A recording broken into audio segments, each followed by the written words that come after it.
शाश्वतं शोकविनाशकारकं नमामि विघ्नेश्वरपादपङ्कजम्।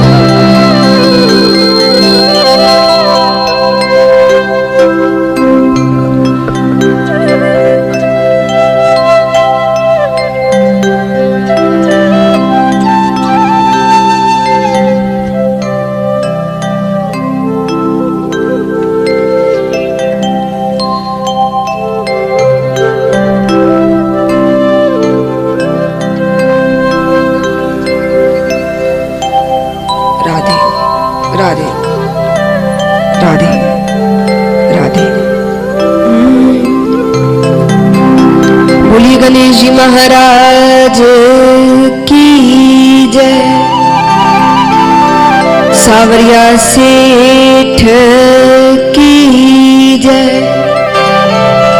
भक्तवत्सल भगवान की जय। खाटू नरेश की जय। रानी सती दादी की जय। बीराबर जी दादी की जय। बालाजी महाराज की जय। बाबा भूतनाथ की जय। श्री वेदव्यास जी महाराज की जय।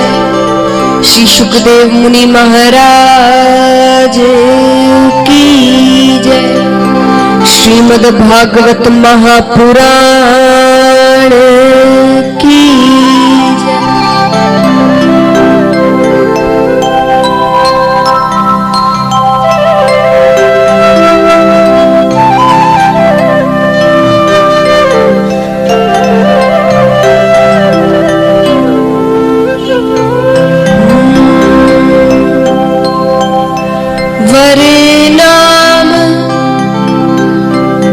अर्थ संघाना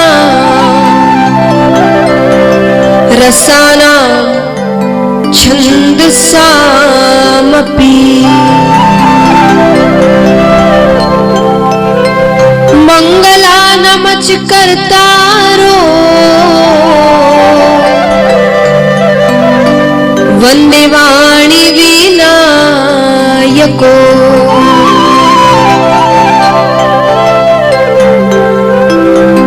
नमो ब्रह्मांड देवाय गो ब्राह्मण हिताय च जगद्धिताय कृष्णाय गोविंदाय नमो नमः।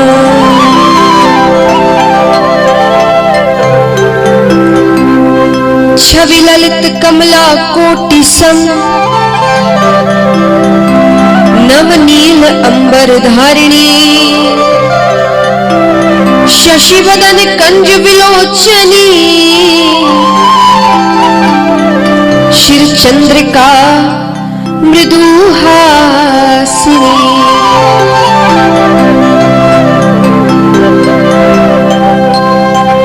आनंद धन गोविंद मन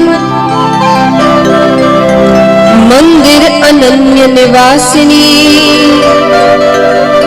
घनश्याम धन हित चातकी घनश्याम धन हित मोरनी।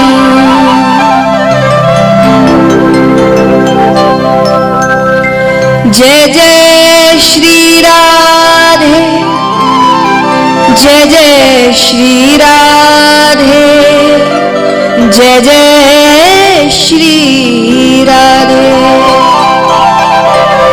हरि ओम नमो पार्वती पते नमः महादेव नमः।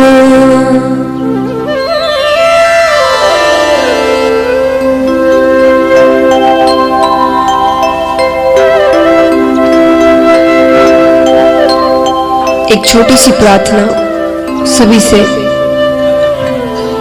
जो भक्त कुर्सी पर सोफे पर बैठे हैं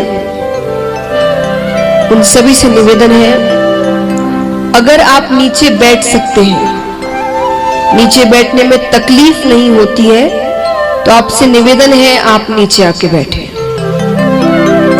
जो भक्त नीचे नहीं बैठ सकते, उन्हें किसी प्रकार की तकलीफ होती है, वो ही कुर्सी सोफे पर बैठे।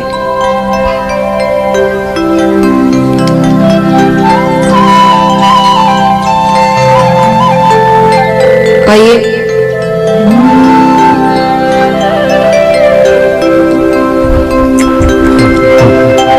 श्री राधे गोविंदा मन भजले हरि का प्यारा नाम। श्री राधे गोविंदा मन भजले हरि का प्यारा नाम है। श्री राधे गोविंदा मन भजले हरि का प्यारा नाम है। श्री राधे गोविंदा मन भजले हरि का प्यारा नाम है। गोपाला हरि का प्यारा नाम है, नंदलाला हरि का प्यारा नाम है। गोपाला हरि का प्यारा नाम है, नंदलाला हरि का प्यारा नाम है। श्री राधे गोविंदा मन भजले हरि का प्यारा नाम है। श्री राधे गोविंदा मन भजले हरि का प्यारा नाम है। तालियां एक साथ।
मन भजले हरि का प्यारा नाम है, लेकिन क्या नाम ही प्यारा है?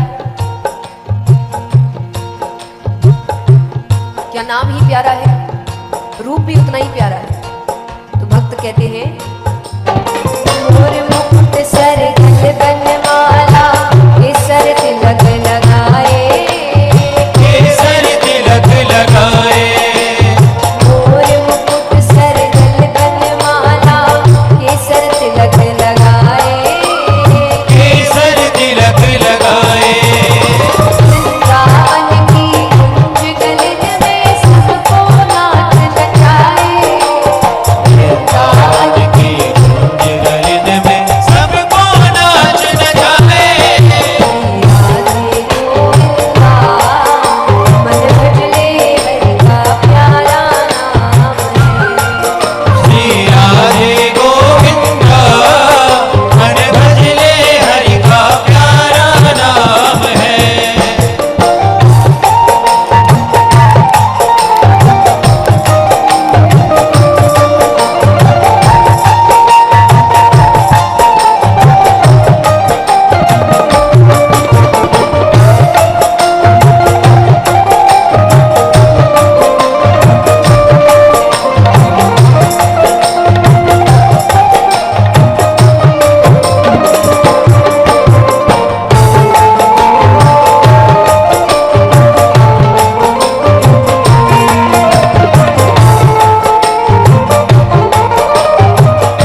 लेकिन क्या एक ही रूप है? ऐसी कोई जबरदस्ती नहीं है कि भाई इसी को मनाना पड़ेगा, बहुत रूप है। हर भक्त ने अपने नाम खुद चुने, हर भक्त ने अपने रूप खुद चुने। जैसे कि गिरधर नागर कहती मीरा, सुर को श्यामल भाया, सुर को श्यामल भाया। गिरधर नागर कहती मीरा, सुर को श्यामल भाया, सुर को श्यामल भाया। साराम और रामदेव ने भल विठ्ठल गाया, राम और रामदेव ने विठ्ठल विठ्ठल गाया। राधे गोविंदा, मन भजले हरि का प्यारा नाम है। श्री राधे गोविंदा, मन भजले हरि का प्यारा नाम है। गोपाला हरि का प्यारा नाम है, लाला हरि का प्यारा नाम है। गोपाला हरि का प्यारा नाम है। लाला हरि का प्यारा नाम है। राधे गोविंदा, मन भजले हरि का प्यारा नाम है। श्री राधे गोविंदा, मन भजले हरि का प्यारा नाम है। गोपाला हरि का प्यारा नाम है, लाला हरि का प्यारा नाम है। गोपाला हरि का प्यारा नाम है। लाला हरि का प्यारा नाम है।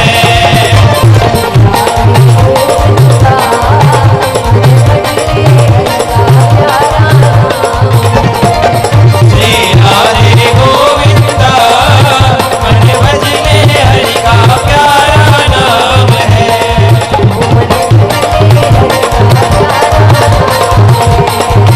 मन भजले हरि का प्यारा नाम है।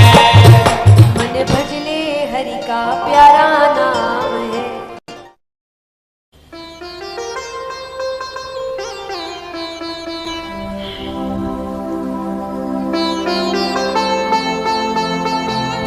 परम दयालु, परम कृपालु भगवान श्री कृष्ण के चरणों में दंडवत प्रणाम करूं।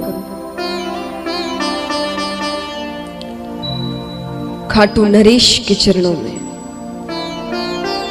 दंडवत प्रणाम करूं। रानी सती दादी के चरणों में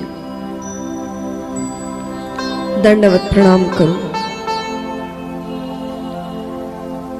भक्त शिरोमणि बालाजी महाराज के चरणों में दंडवत प्रणाम करूं। महादेव जी के चरणों में दंडवत प्रणाम करूं।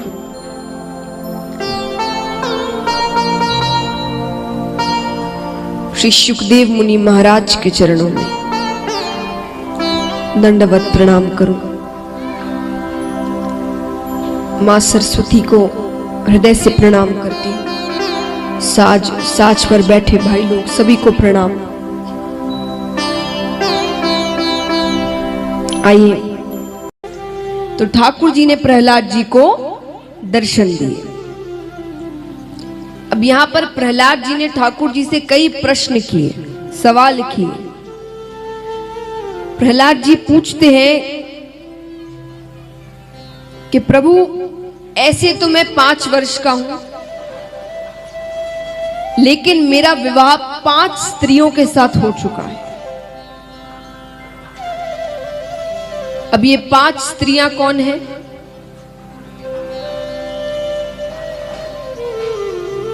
ये जो मोह माया रूपी स्त्रियां होती है, अहंकार, लोभ, ये जो मोह माया रूपी 5 स्त्रियां हैं, भोग विलास, ये इनसे मेरा विवाह हो चुका है और मैं चाहकर भी इनसे मुक्ति नहीं पा रहा।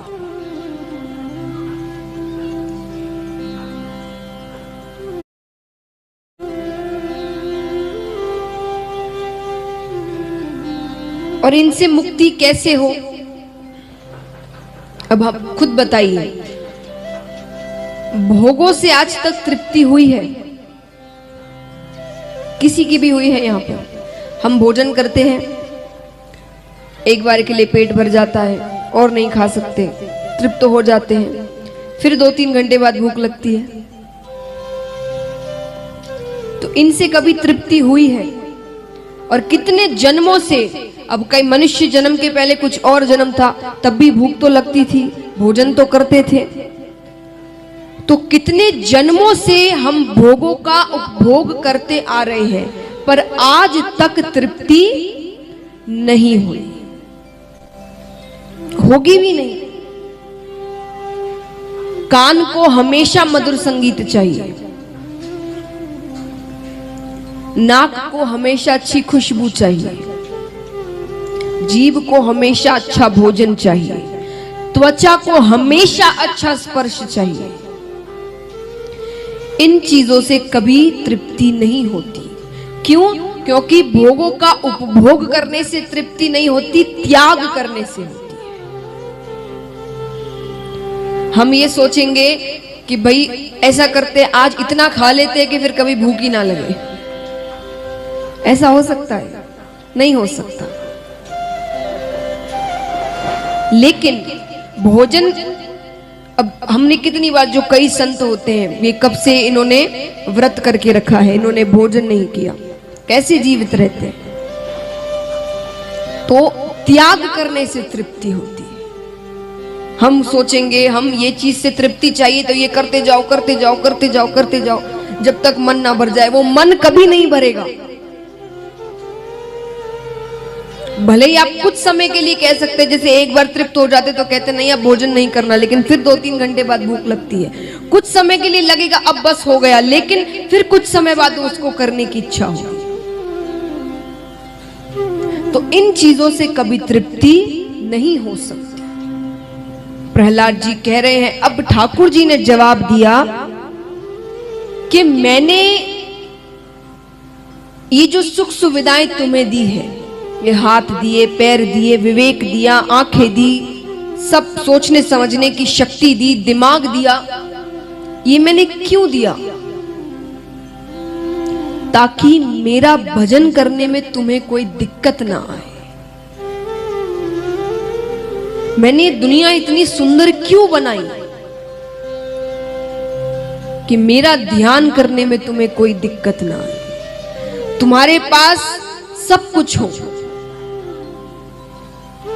आज महाराज जो समर्थ भक्त हैं, अच्छा खा रहे हैं, अच्छा घर है। अच्छा घर यानी यही नहीं कि बहुत बड़ा घर है, बहुत बड़ा महल है, नहीं, एक ऐसा घर है जिसमें हम आराम से रह रहे हैं, सब कुछ है। तो भगवान कहते मैंने ये सब तुम्हें क्यों दिया कि तुम्हें मेरा भजन करने में कोई दिक्कत ना आए। पर तुम अगर उसका गलत उपयोग करोगे तो उसमें मेरी गलती नहीं है। मैंने हाथ दिए थे मेरे कीर्तन में आके ताली बजाने को, अच्छे कार्य करने को, इनका सदुपयोग करने को। तुम इसे गलत कार्यों में लगाओगे, चोरी करोगे, डकैती करोगे, हत्याएं करोगे, तो इसमें मेरी गलती नहीं। आंखें दी है मेरा दर्शन करने को, तुम इससे गलत दृश्य देखोगे तो उसमें मेरी गलती नहीं। मुख दिया है भजन करने को, अच्छे शब्द बोलने को, इससे तुम गलत शब्दों का उपयोग करोगे तो उसमें मेरी गलती नहीं। एक सेठ जी थे, धर्म के कार्य करते रहते थे। अब उन्हें एक बार पता चला कि किसी गांव में पानी की बहुत किल्लत है। वहां पर महिलाएं दूर दूर जाती है पानी लेने के लिए। तो सेठ जी ने वहां पर एक कुआं बनवा दिया। आप इधर देखें,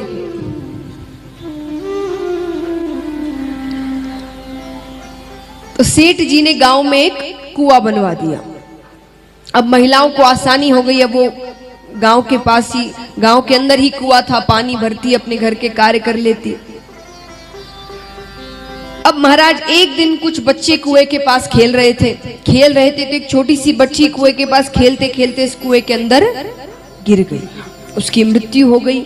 अब उस बच्ची के पिताजी ने कहा कि ये जो सेठ जी है ना, इसके कारण मेरी पुत्री मरी है, ना तो ये कुआं बनवाते ना बच्चे उसमें गिरकर मरते। तो क्या सेठ जी ने कुआं इसीलिए बनवाया था कि बच्चे आए उसके आसपास खेले और उसमें गिरकर मर जाए? सेठ जी ने तो अच्छे कार्य के लिए बनवाया था, हमने उसका दुरुपयोग किया। हमारा काम था कि बच्चों को कुएं के पास नहीं जाने देते। तो ठाकुर जी ने कहा मैंने ये जो सुख सुविधाएं दी है तुम्हें, ये तुम्हारे अच्छे के लिए दी है, तुम इसका दुरुपयोग कर रहे हो। ठाकुर जी कहते हैं कि संसार को भोग की दृष्टि से नहीं, भगवत दृष्टि से देखो। हमें अपने आप को बदलने की जरूरत है, अपना नजरिया बदलने की जरूरत है। हम क्या कोशिश करते हैं? दूसरों को बदल दे। अब कहीं मान लीजिए हम रास्ते में जा रहे हैं, कहीं गंदगी है, बहुत कूड़े कचरा गिरा हुआ है, हम क्या कहते हैं? कितनी गंदगी होके रखी है, कोई साफ नहीं करता, सरकार क्या कर रही है। फिर उसी रास्ते से दूसरी बार जाते हैं, कुछ खाते हुए जा रहे, वहीं पर कूड़ा फेंक दिया। हमने क्या किया? हम अपने आप को नहीं बदलेंगे, दुनिया बदले। हम तो जैसे हैं वैसे ही रहेंगे। खुद को बदलो, दुनिया अपने आप बदल जाएगी। दूसरों को बदलने की कोशिश करेंगे, हम जैसे हैं वैसे भी नहीं रहेंगे फिर। तो महाराज ठाकुर जी ये सारी बातें उन्हें समझाते हैं, प्रहलाद जी को। अब यहां पर ठाकुर जी और प्रहलाद जी के बीच कई प्रश्नोत्तर होते हैं। मान लीजिए एक माता है, उनका छोटा सा बच्चा है, बच्ची है। माता ने उसे डांट दिया, उसने कोई गलती की पर छोटा सा बालक है, उसे डांट दिया। वो नाराज हो गया, अब बात नहीं कर रहा, माता के पास नहीं आ रहा, दूर दूर भाग रहा है। तो माता क्या करती है? फिर बुलाती है, मनाती है। कैसे मनाती है? इतनी माताएं बैठी हैं यहां पर, इतने बच्चे बैठे हैं, कैसे मनाती है? आजा, ओह कितने को बच्चे सबसे अच्छे थे, आजा मेरा बेटा। बेटा कहता डांटते वो कहां था बेटा। तो माता कैसे पुचकारती है? अब नहीं डांटूंगी, चॉकलेट दिलाऊंगी, है ना, बाहर घुमाने ले जाऊंगी, अरे एक बार मेरे पास आ तो सही, अब पक्का नहीं डांटूंगी। कैसे मनाती है? तो भगवान भी हमें मनाते हैं। ये माता मनाती कैसे? लालच देकर, चॉकलेट दिलाऊंगी, बाहर घुमाने ले जाऊंगी, अब नहीं डांटूंगी, ये लालच है उनके अपने पास। तो भगवान लालच देते हैं। भगवान जाते धन दौलत का लालच तो क्या दूं मैं, ये दिन भर वही मांगते रहते हैं। और वो लालच ऐसे है कि वो देने से और मुझसे दूर चले जाएंगे। तो वो भगवान ऐसा नहीं धन दौलत देते नहीं, वो देते हैं पर वो उनके लालच के तरीके नहीं है। भगवान क्या लालच देते हैं? कल्याण कर दूंगा, पाप काट दूंगा, मुक्ति मिल जाएगी। यही सब चीजों के पीछे तो आप यहां इतने भागवत सुनने आए हैं। क्यों आए हो आप? भागवत सुनने का पुण्य मिलता है। कोई भी इच्छा लेकर अगर 7 दिन सच्चे मन से भागवत में बैठ जाओ तो वो इच्छा जरूर पूरी होती है। तो यहां क्यों आए हम? इसीलिए तो ये भगवान के लालच है। हम क्योंकि भगवान से दूर जा चुके हैं, उनसे नाराज हो गए हैं, तो वो हमें बुलाते रहते हैं। कि कल्याण कर दूंगा, पाप काट दूंगा। अरे खाली मेरा नाम लेने से नरक लोक नहीं जाओगे, इतने लालच दे के रखे। क्यों? मेरे पास आ तो सही, मैं सब कर दूंगा, जैसा मन है वैसा कर दूंगा, मेरे पास आ तो सही। पर हम हैं उनसे दूर भागे जा रहे हैं। भगवान ने हमें नहीं छोड़ा, हमने भगवान को छोड़ दिया। हमें पकड़ने की जरूरत है। वो तो परम पिता परमेश्वर है, हम सब उनके अंश हैं। ठाकुर जी खुद कहते हैं गीता जी में, वो कहते हैं कि मैं अपने बच्चों को नहीं छोड़ सकता, ये मेरे ही तो अंश है। ममे वांसो जीव लोके जीव भूत सनातन, ये जितने हैं ये सारे मेरे अंश हैं, इन सब में मेरा अंश है।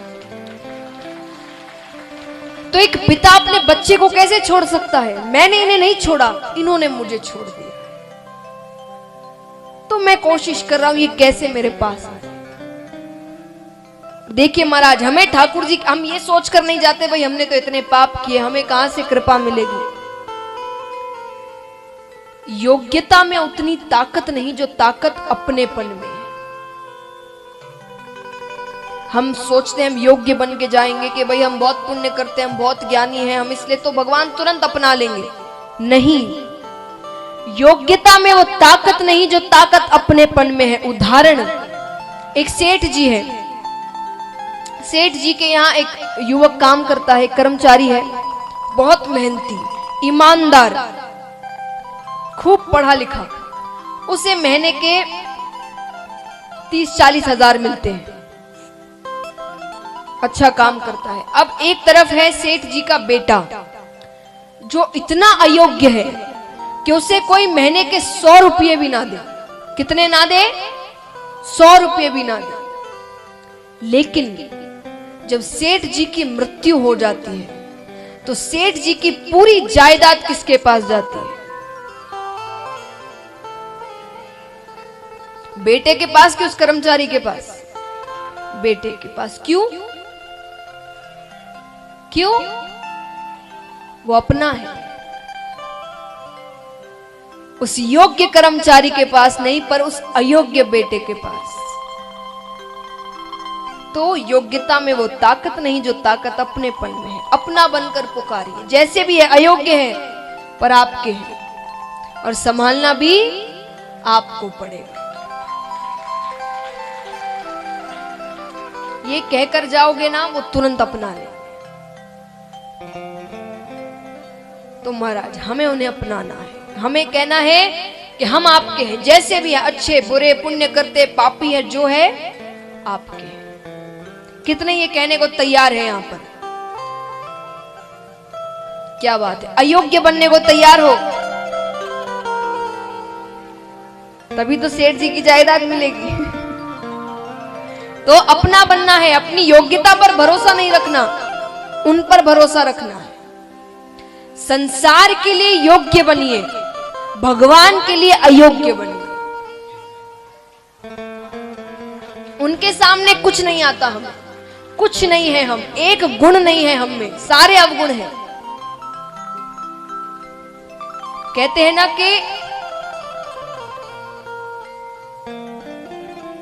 संसार में अगर ठाकुर जी के सामने हार गए तो संसार में जीत जाओगे। भगवान के दर पर अगर हार गए तो संसार में जीत जाओगे, और अगर उनके दर पर जीतने की कोशिश करोगे तो पूरे संसार में हार जाओगे। उनके सामने अयोग्य बनना है। और क्या कहना है?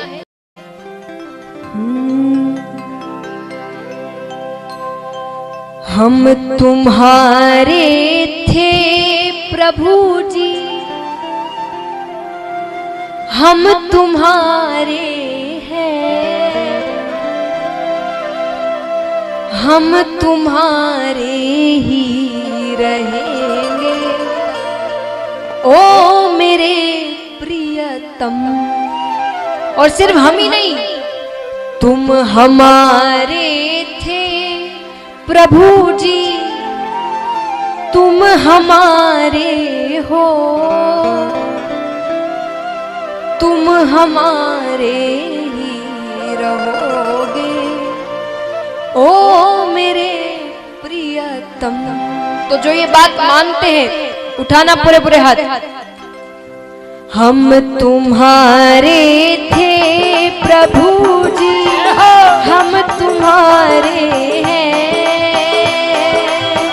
हम तुम्हारे ही रहेंगे ओ मेरे प्रियतम। हम तुम्हारे थे प्रभु जी, हम तुम्हारे हैं, हम तुम्हारे ही रहेंगे ओ मेरे प्रियतम। तुम हमारे थे प्रभु जी, तुम हमारे हो, तुम हमारे ही रहोगे ओ मेरे प्रियतम। तुम हमारे थे प्रभु जी, तुम हमारे हो, तुम हमारे ही रहोगे ओ मेरे प्रियतम।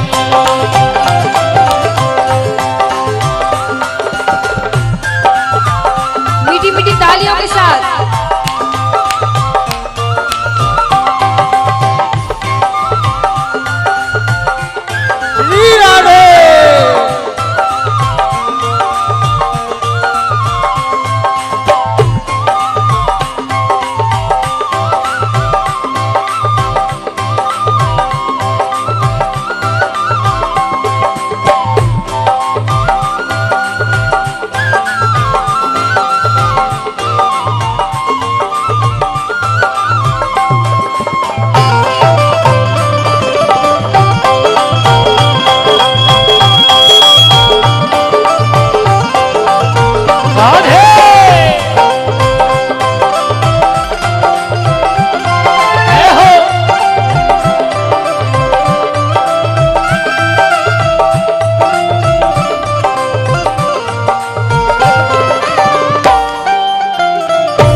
और जैसे मैंने कहा संसार का कोई साथ नहीं देने वाला, साथ सिर्फ एक ही देते हैं, वो है ऊपर वाला। तो अच्छा, जो फोन लेकर खड़े हैं वो बैठ जाइए। आप बैठे बैठे वीडियो बना लीजिए, पर जो नृत्य कर रहे हैं वो खड़े रहिए। तो तुम्हें छोड़ सुनी नंद दुलारे, कोई न मीत हमारो। तुम्हें छोड़े ओ नंद दुलारे, कोई न मीत हमारो। देखिए, मैं चाहूंगी पीछे जो भक्त खड़े हैं, केवल खड़े, आप सब बैठ जाइए। पीछे जो भक्त है वो देख नहीं पा रहे हैं कुछ भी, जो केवल खड़े हैं आप सब बैठ जाइए प्लीज। यहाँ नृत्य कर रहे हैं करिए। तुम्हें छोड़ सुनी नंद दुलारे, कोई न मीत हमारो। तुम्हें छोड़े ओ नंद दुलारे, कोई न मीत हमारो। किसके द्वारे जाए पुकारू, और न कोई सहारो। किसके द्वारे जाय पुकारो, और न कोई सहारो। अब जो चाहते हैं ठाकुर जी उन्हें अपना ले, उठाना पूरे पूरे हाथ, एकदम लंबे लंबे। और कैसे, जब एक छोटा बच्चा अपनी माता से कहता है मुझे गोद में उठा लो, कैसे कहता है वो, वैसे भगवान से कहना है क्या, अब तो आके बाह पकड़ लो ओ मेरे प्रियतम। अब तो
हैं जो अगर भगवान पूरी तरीके से मिल जाए, पूरी तरीके से, ऐसे नहीं एक झलक और चले गए दर्शन मात्र, नहीं, पूरी तरीके से, तो संसार छोड़ सकते हैं। क्या बात। तो तेरे कारण सब जग छोड़ा, तुम संग नाता जोड़ा।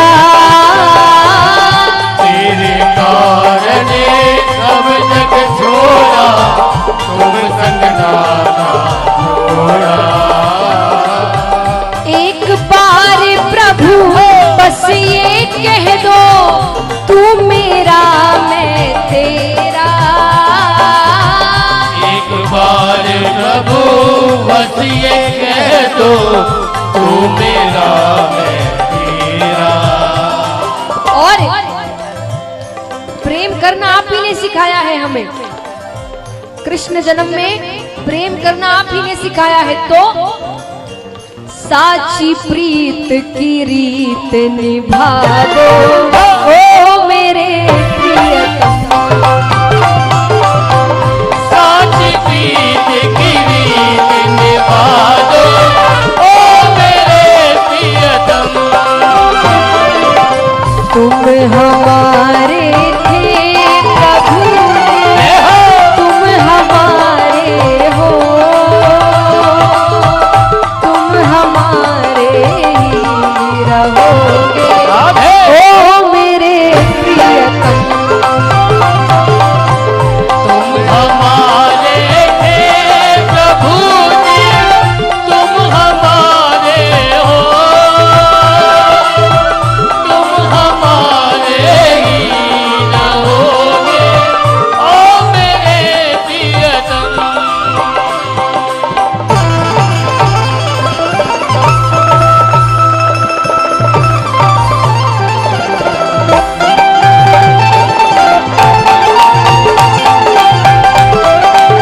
बोलिए भक्तों भगवान की।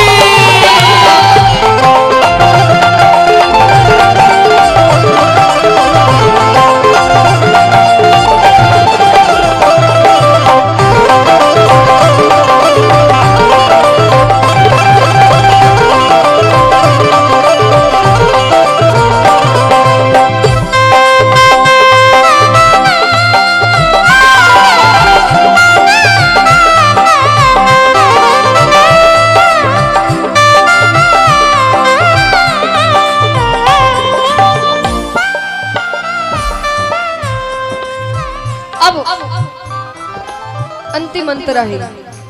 भक्त कहता है, दास की यह विनती सुन लीजो, ओ ब्रजराज दुलारे। दास की यह विनती सुन लीजो, ओ ब्रजराज दुलारे। आखिरी आस यही जीवन की, पूर्ण करना प्यारे। आखिरी आस यही जीवन की, पूर्ण करना प्यारे। आखिरी आस यही जीवन की, पूर्ण करना प्यारे। अब जिस जिस की ये आस हो, वो पूरे पूरे हाथ उठा लेना। सुन तो लो पहले, सुनने के बाद, आखिरी आस यही जीवन की, पूर्ण करना प्यारे। क्या? एक बार हृदय से लगा लो, ओ मेरे प्रियतम। तो जिन जिन की आस है उठाइए पूरे पूरे हाथ, पीछे तक एकदम। एक बार हृदय से लगा लो, ओ मेरे प्रियतम। एक बार हृदय से लगा लो, ओ मेरे प्रियतम। तुम हमारे थे प्रभु जी, तुम हमारे हो, तुम हमारे हो।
बोलिए भक्त और भगवान की।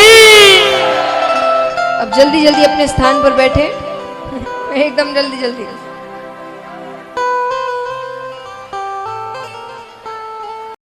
अब हम चलते हैं नारद जी और युधिष्ठिर के पास। सुखदेव जी कहते हैं कि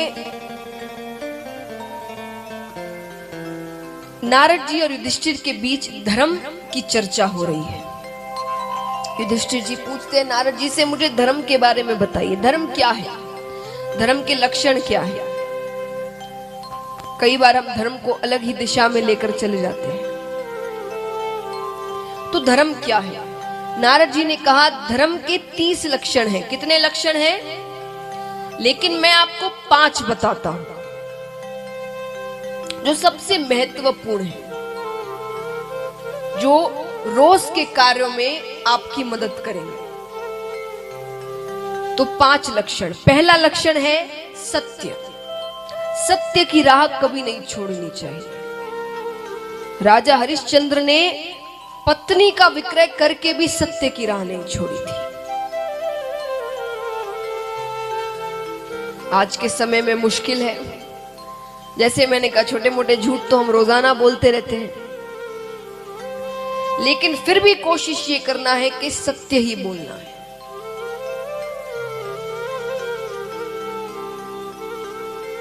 जब जब हो सके, जितना हो सके सत्य बोलो, सच बोलो।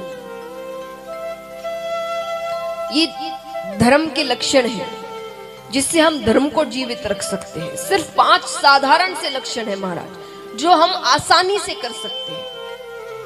इसीलिए नारद जी ने भी युधिष्ठिर जी को पूरे 30 लक्षण नहीं बताए कि शायद वो उतने कर ना पाए, पर 5 ऐसे हैं जो हम सब आसानी से कर सकते हैं। तो पहला है सत्य, दूसरा है दया। दया मन में होगी तो इंसानियत मन में रहे, दया नहीं होगी तो इंसानियत खत्म हो जाएगी। जैसे मैंने कहा, हमारे अंदर दया नहीं बची। सामने सामने गलत कार्य होते हैं, हम मुंह फेर कर चले जाते हैं क्योंकि दया नहीं रही। दया की भावना रखनी है। कुछ गलत हो तो उसे रोकना है। ये दूसरा लक्षण है। तीसरा लक्षण है पवित्रता। शरीर पवित्र हो, घर पवित्र हो, वाणी पवित्र हो। किसी को कुछ कहने से पहले 100 बार सोचे, 100 बार सोचे कि जो आप कहने जा रहे हैं वही बात अगर आपको कोई कहे तो आपको कैसा लगे, ये सोचकर बोले। और अगर आपको लगता है कि मुझे सही लगेगा तो बेझिझक कह देना वो बात, लेकिन अगर वो आपको बात अच्छी नहीं लगे तो दूसरे को कभी मत कहना। कहने के बाद माफी मांगे तो सामने वाला तो माफ करेगा ही, पर वो जो घाव रह जाता है वो कभी भरता नहीं। कहते ना, तलवार, जितने भी हथियार होते हैं उन सबसे ज्यादा तीखी जबान होती है। वो जो घाव देती है वो तलवार भी नहीं देती।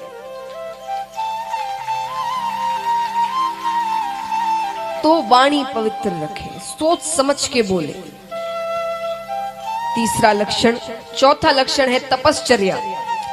अब वाणी पवित्र है, हम पवित्र हैं, इतने अच्छे अच्छे साबुन शैम्पू आजकल आ गए हैं, तो ऐसे ही हम तो खूब साफ सुथरे रहते हैं। मन को भी पवित्र रखें, अपने विचारों को पवित्र रखें। ऊपर से अच्छी बोली बोल रहे, अंदर से मन काला है तो कोई फायदा नहीं। तो मन को पवित्र रखे, विचारों को पवित्र रखे, किसी के बारे में गलत ना सोचे, बुरा ना सोचे। तो ये है चौथा लक्षण। पांचवा लक्षण है तितिक्षा। ठाकुर जी जो भी दे वो प्रसाद समझकर उसे ग्रहण करो। वो जो करते हैं सही के लिए करते हैं, अच्छे के लिए करते हैं। एक बात बताइए, आप ज्यादा होशियार कि ठाकुर जी?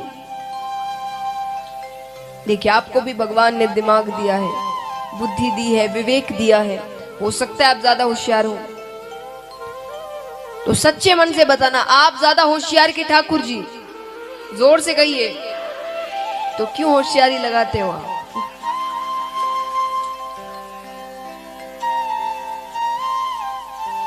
भगवान जो जीवन में देते हैं, वो दुख हो सुख हो कोई भी परिस्थिति हो, उसे प्रसाद समझकर ग्रहण करो।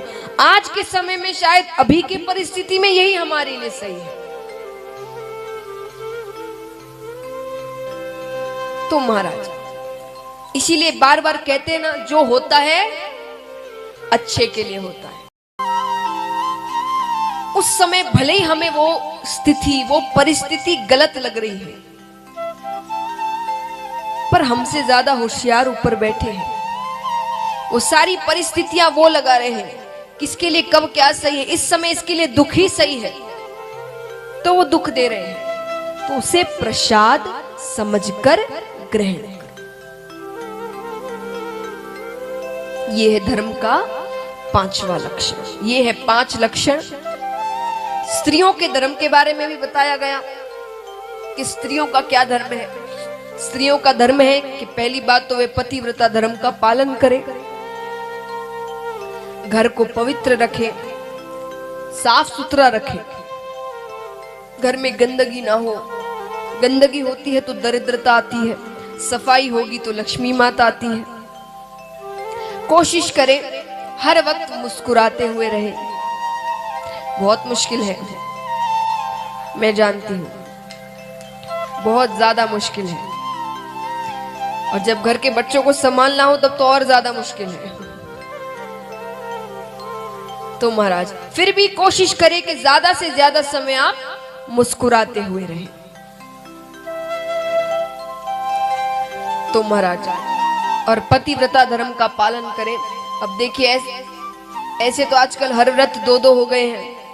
तो एक पतिव्रता हो गया, एक पत्नी व्रता हो गया। और पत्नी व्रता धर्म आजकल ज्यादा चल रहा है। इसके बारे में श्रीमद् भागवत में तो कहीं बताया नहीं गया। और बताया गया है कि अपने पति का नाम मुख से नहीं लेना चाहिए। जो असल नाम है वो मुख से नहीं लेना चाहिए। कहते हैं उससे पति की आयु घटती है। आजकल ज्यादा नहीं मानते, पर अभी भी हम गांव में जाए तो वहां पर पत्नियां अपने पति का नाम मुख से नहीं लेती। एक प्रसंग सुनाती हूँ मैं आपको। एक बार ऐसी कथा हो रही थी, तो वहां पर एक महिला गई अपनी जेठ जी की बेटी के साथ, चंपा के साथ। तो वहां पर महाराज जी बैठे थे। अब कथा के बीच जैसे हम भजन गाते हैं, महाराज जी ने भी भजन गाया। महाराज जी ने गाया, जय रघुनंदन कंस निकंदन देवकी नंदन त्वम शरणम। अब सब भजन गा रहे सिवाय उस महिला के। वो नहीं गा रही थी क्योंकि उनके पति का नाम था देवकी नंदन। अब थोड़ी देर तो महाराज जी ने देखा, फिर उन्हें अटपटा लगने लगा कि एक एक भक्त गा रहा है सिवाय इस महिला के। तो उन्होंने इशारा किया कि आप भी गाइए। अब महिला ने विचार किया कि महाराज जी ने भी मुझे देख लिया, क्या किया जाए। तभी उनका ध्यान चंपा पर जाता है। तो वो गाती है, जय रघुनंदन कंस निकंदन चंपा के चाचा त्वम शरण।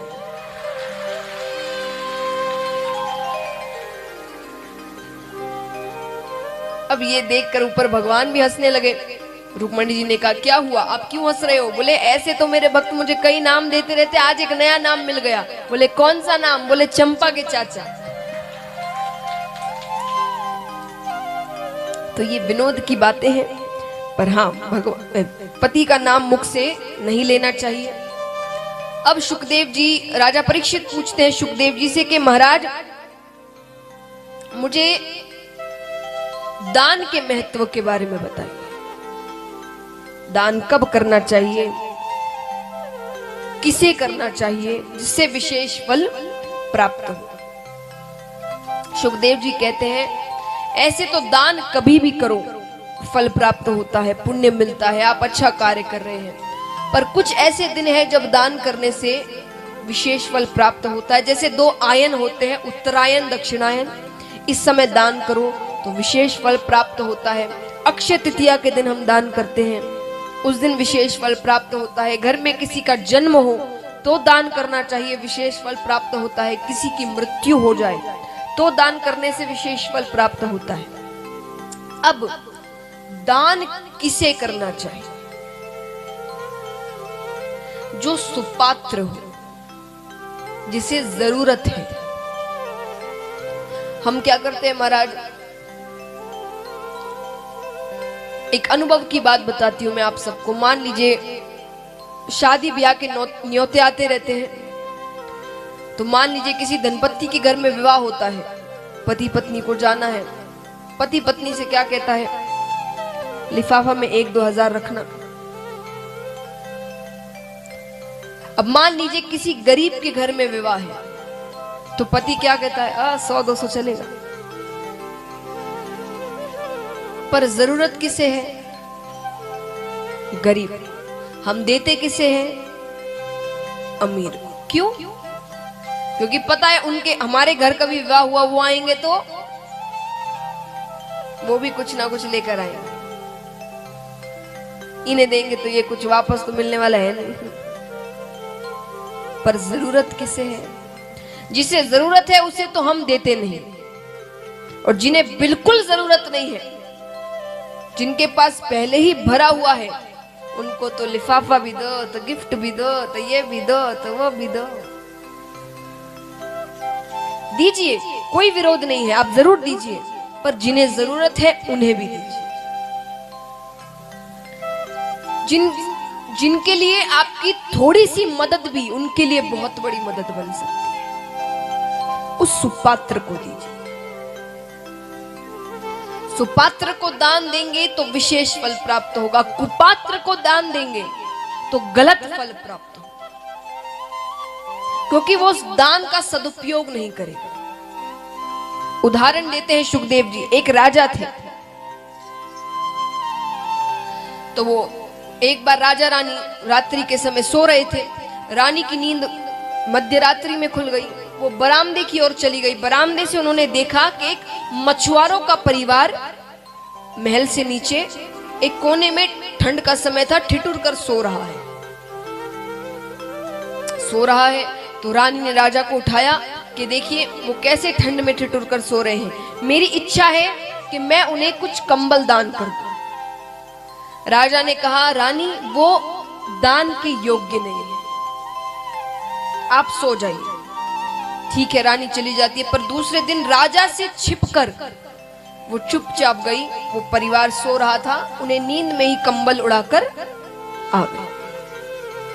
ठीक है, कुछ समय बाद जब ठंड का मौसम चला गया, तब मछुआरों के परिवार ने विचार किया कि अगली ठंड तक इसे कौन संभाल के रखे, तो उसे उगड़वा कर उसका जाल बनाया गया। और जाल से रोजाना कितनी ही मछलियों की हत्या होती है, और यहां हत्याएं हो रही है, वहां राजा पर पाप चढ़ता जा रहा है। पाप चढ़ रहा है, उसका पराक्रम कम हो रहा है। अच्छा, राजा पे पाप क्यों चढ़ रहा है बताइए?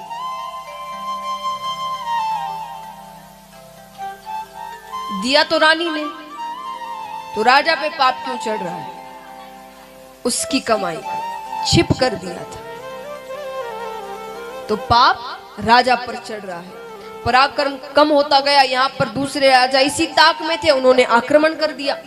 कैसे तैसे राजा रानी अपनी जान बचाकर जंगल में भाग जाते हैं। जंगल में जाते, जंगल में एक सिद्ध ऋषि मिलते हैं। उनसे पूछा गया, राजा कहते कि मैंने अपने जीवन में कोई पाप नहीं किए, यहाँ तक कि एक झूठ भी नहीं बोला, पूजा पाठ किए, दान किए, पर मुझे फिर ऐसा दिन क्यों देखना पड़ा? ऋषि कहते गलती आपकी नहीं, आपकी पत्नी की है। कैसे?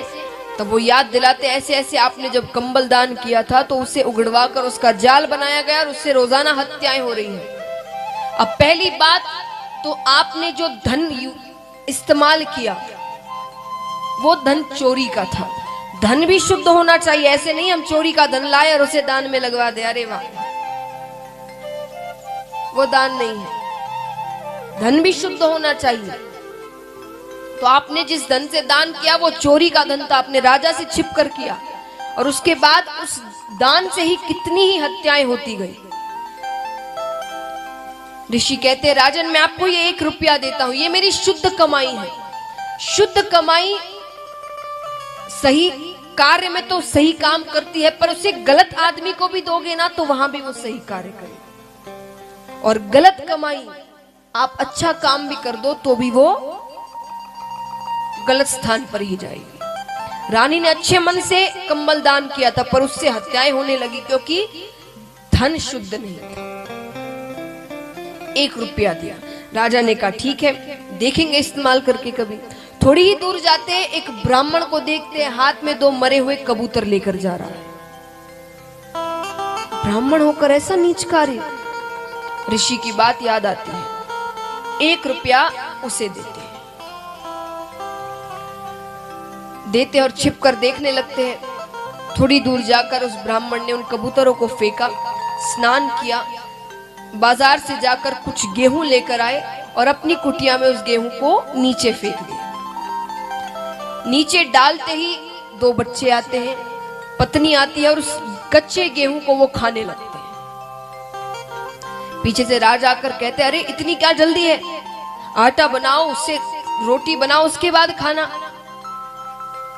ब्राह्मण ने कहा हम सब 10 दिन से भूखे हैं, मेरी पत्नी गर्भवती है,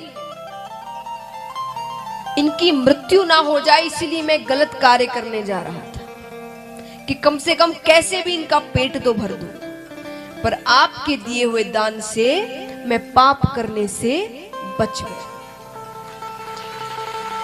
शुद्ध कमाई गलत आदमी को भी देंगे तो भी वो सही कार्यों में लगे। इसीलिए कहते हैं जो भी हम धन कमाते हैं उसका 10% दान कर देना चाहिए, उससे धन की शुद्धि हो जाती है।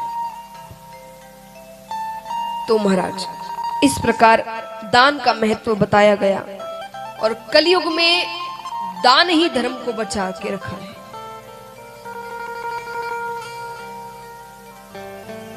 और महाराज आज हम दान करेंगे तो वही संस्कार हमारे बच्चों में आएंगे। हमें दान करता नहीं देखेंगे तो वो भी दान नहीं करेंगे, वो भी अच्छे कार्य नहीं करेंगे।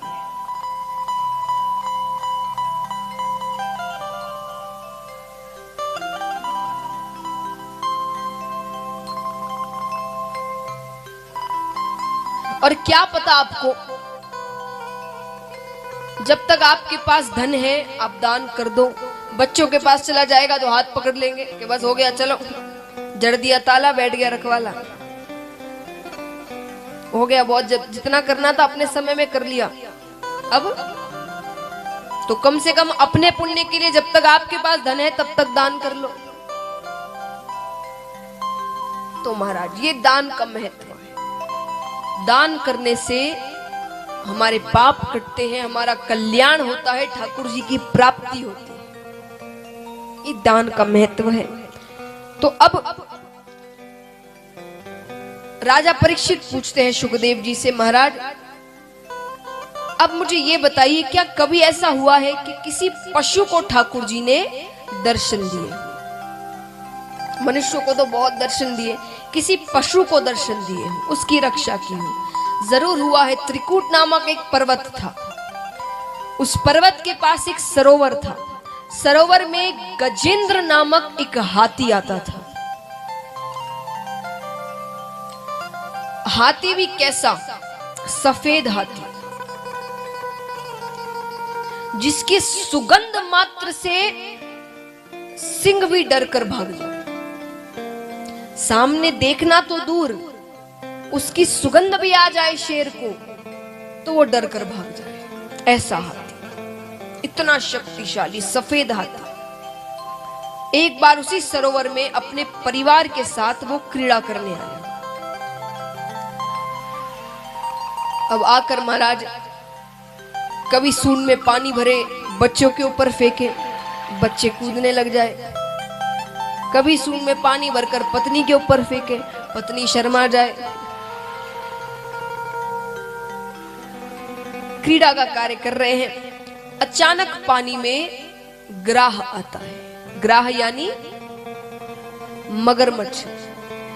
आकर उसने गजेंद्र के पैरों को पकड़ा। ग्राह यानी काल, गजेंद्र यानी हम।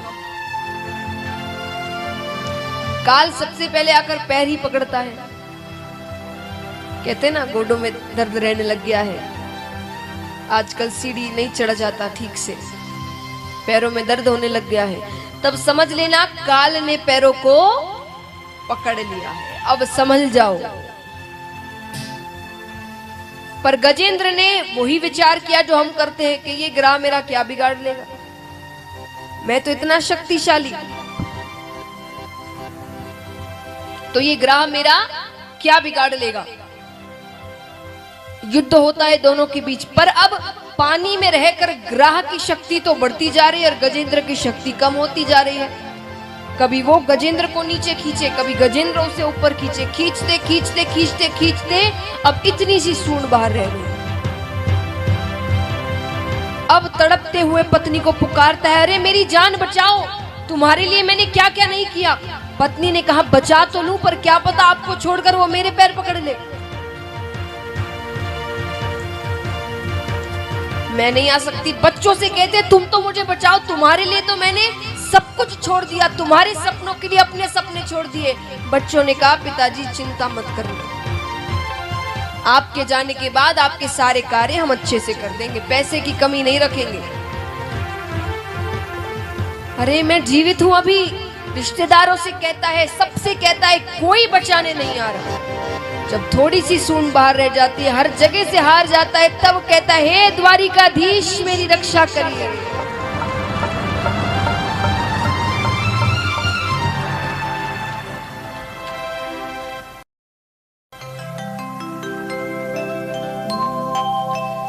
जल पीवन हेतु गयो सिंधु के किनारे,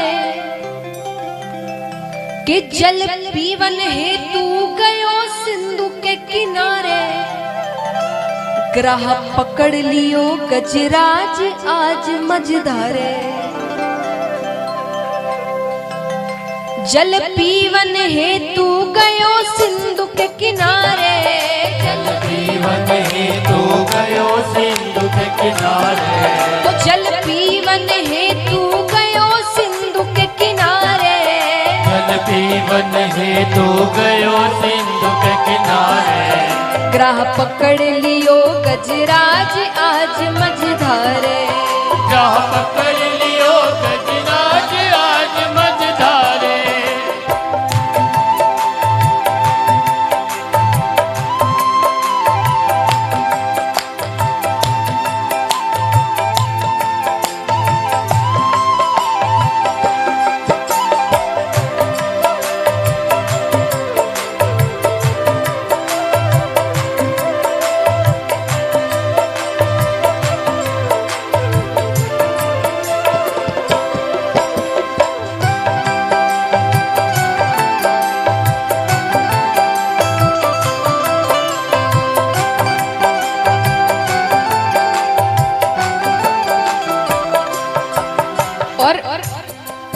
भयो चार प्रहर को युद्ध बीच जल धारे, भयो चार प्रहर को युद्ध बीच जल धारे, ओ भयो चार प्रहर को युद्ध बीच जल धारे, भयो चार प्रहर को युद्ध बीच जल धारे, पल पल खींचत है ग्राह सिंधु मझधारे, पल पल खींचत है ग्राह सिंधु मझधारे, जल पीवन हेतु गयो सिंधु के किनारे, जल पीवन हेतु गयो सिंधु के किनारे, ग्रह पकड़ लियो गजराज आज मझधारे। ग्रह पकड़ लियो गजराज आज मझधारे।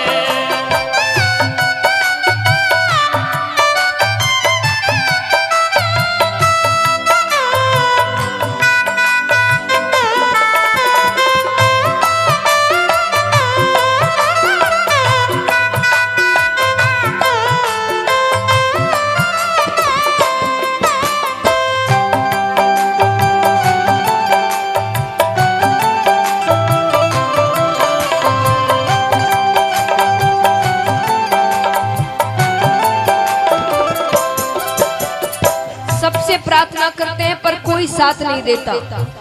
पर फिर ओ जाकी जो भर रह गई सूंड जो जल के बाहर, जाकी जो भर रह गई सूंड जो जल के बाहर, ओ जाकी जो भर रह गई सूंड जो जल के बाहर, जाकी जो भर रह गई सूंड जो जल के बाहर, तब मुख से लग गयो राम राम उच्चारे, तब मुख से लग गयो राम राम उच्चारे, ओ जल पीवन हेतु गयो सिंधु के किनारे, जल पीवन हेतु गयो सिंधु के किनारे, ओ ग्राह पकड़ लियो गजराज आज मझधारे, जहाँ पकड़ लियो गजराज आज मझधारे।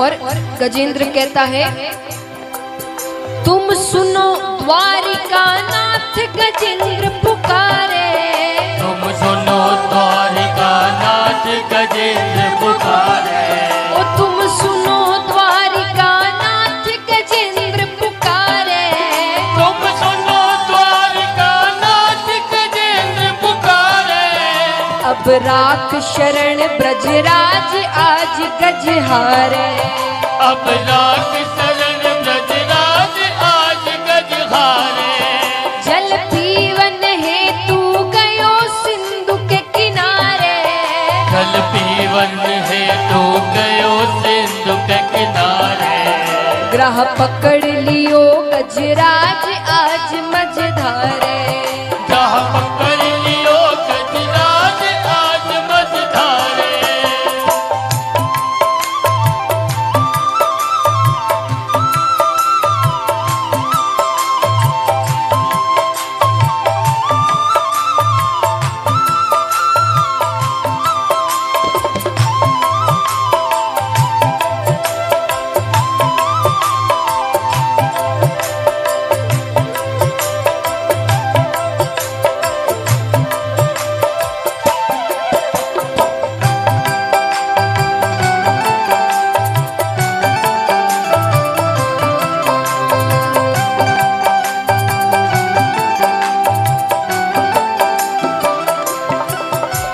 अब महाराज जब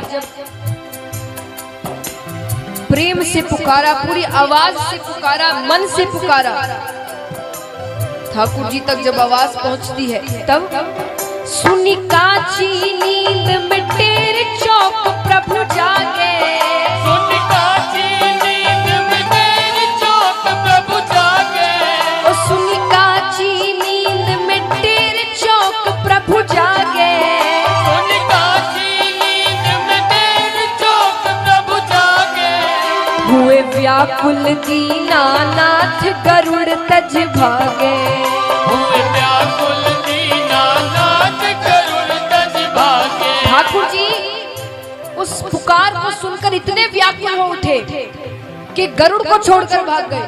उन्हें लगा कि वो धीरे धीरे चल रहा है, पैदल भाग गए। ओ हुए व्याकुल दीनानाथ गरुड़ तज भागे, हुए व्याकुल दीनानाथ गरुड़ तज भागे, जी ओ जल पीवन हेतु गयो सिंधु के किनारे, जल पीवन हेतु सिंधु के किनारे, ग्राह पकड़ लियो गजराज आज मझधारे, जहाँ पकड़ लियो गजराज आज मझधारे। बोलिए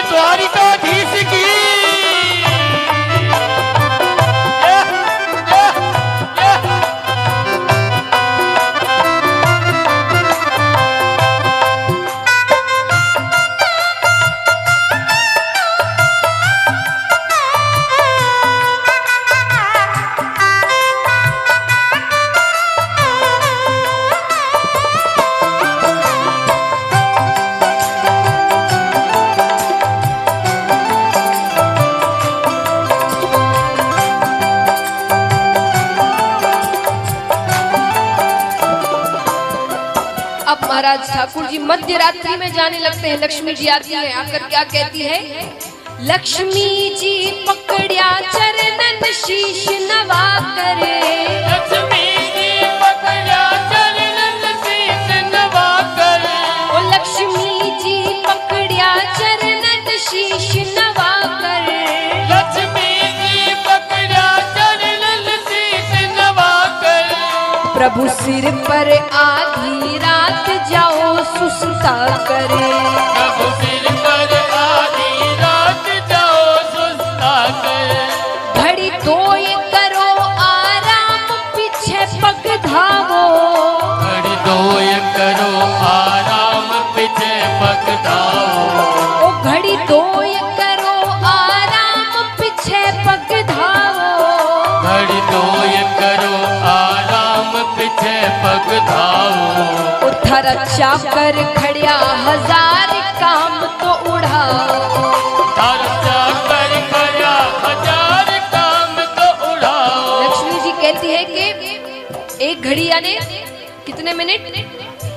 24 मिनट। तो 2 घड़ी आराम करिए, उसके बाद जाइएगा। और इतने चाकर खड़े आपके, हर भक्त के लिए खुद भाग जाते हैं, कभी इनको तो कुछ काम दीजिए। तो लक्ष्मी जी कहती है उधर चाकर खड़िया हजार काम तो उड़ाओ।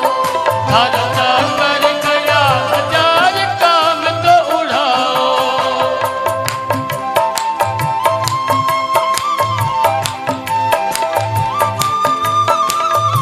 बोलिए हारे के सहारे की।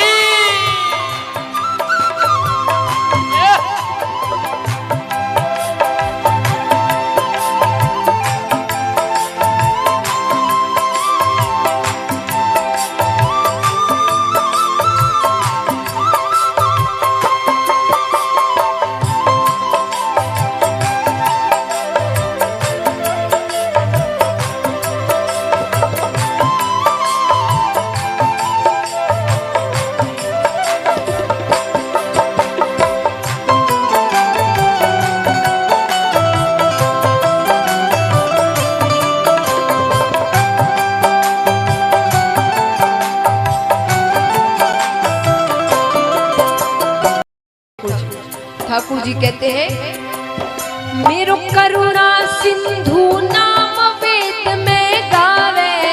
मेरो करुणा सिंधु नाम वेद में गावे।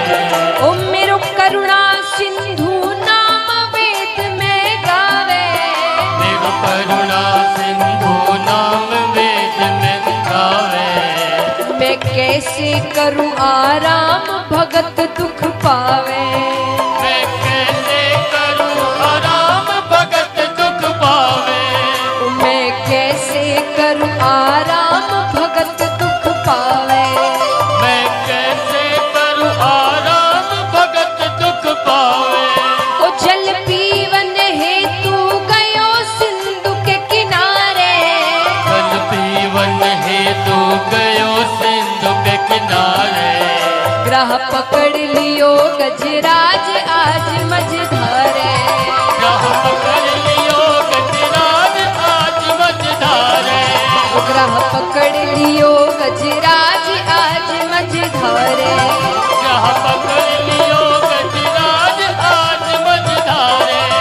ओ ग्रह पकड़ लियो गजराज आज मझधारे। बोलिए भक्त और भगवान की।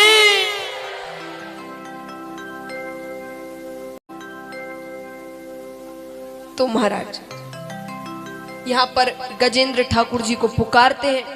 ठाकुर जी दौड़ते हुए आते, अपना सुदर्शन चक्र फेंकते हैं और ग्राह का उद्धार करते हैं। अब गजेंद्र को अपने धाम लेकर आते हैं। धाम लेकर आते हैं तो वहां पहले से ही ग्राह बैठा हुआ है। गजेंद्र ने कहा प्रभु इसके कारण तो पूरी कहानी हुई, ग्रह के कारण ही तो पूरी कहानी हुई, और ये मुझसे पहले आकर बैठा हुआ है। ठाकुर जी ने कहा कि ऐसे तो इसे नरक लोक ही जाना था।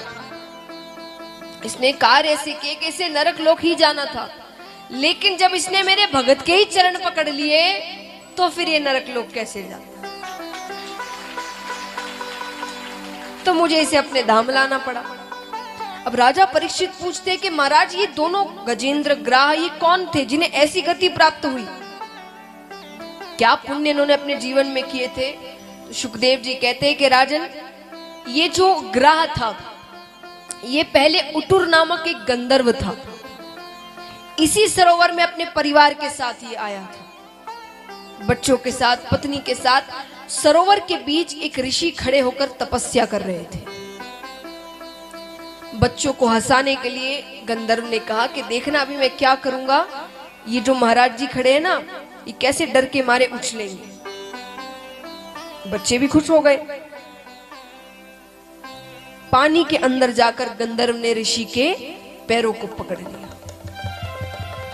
ऋषि को लगा कि मानो कोई ग्राह इत्यादि है, पानी का जानवर है। वो जोर से उछले डर के मारे, कमंडल कहीं जाकर गिरा, वो कहीं जाकर गिरे। जब थोड़ा ध्यान आया तो सामने देखा कि बच्चे हंस रहे हैं। वो समझ गए कि मेरा निरादर किया गया है। क्रोध में आकर उन्होंने श्राप दे दिया कि जिस ग्राह का तूने स्वांग रचा है ना, मैं श्राप देता हूं उसी योनि में प्रवेश कर। अब यहां पर वो गंधर्व चरणों में गिर जाता है, क्षमा याचना करता है कि मैंने सिर्फ अपने बच्चों को हंसाने के लिए किया था, कोई गलत भावना से नहीं। अब देखिए जो ऋषि होते हैं ना, उन्हें क्रोध जल्दी आता है, मैं मानती हूं, पर दया भी जल्दी आती है। उन्होंने कहा ठीक है, श्राप को तो नहीं टाल सकते, पर तुम्हारा उद्धार करने खुद भगवान आए, तुम्हें अपने धाम लेकर जाए। और बोले ये गजेंद्र कौन था? बोले ये इंद्रदुम्न नामक एक राजा था, बहुत अच्छे राजा, लेकिन बहुत वाचाल। वाचाल यानी जो बहुत बोलते हो। तो महाराज बहुत वाचाल।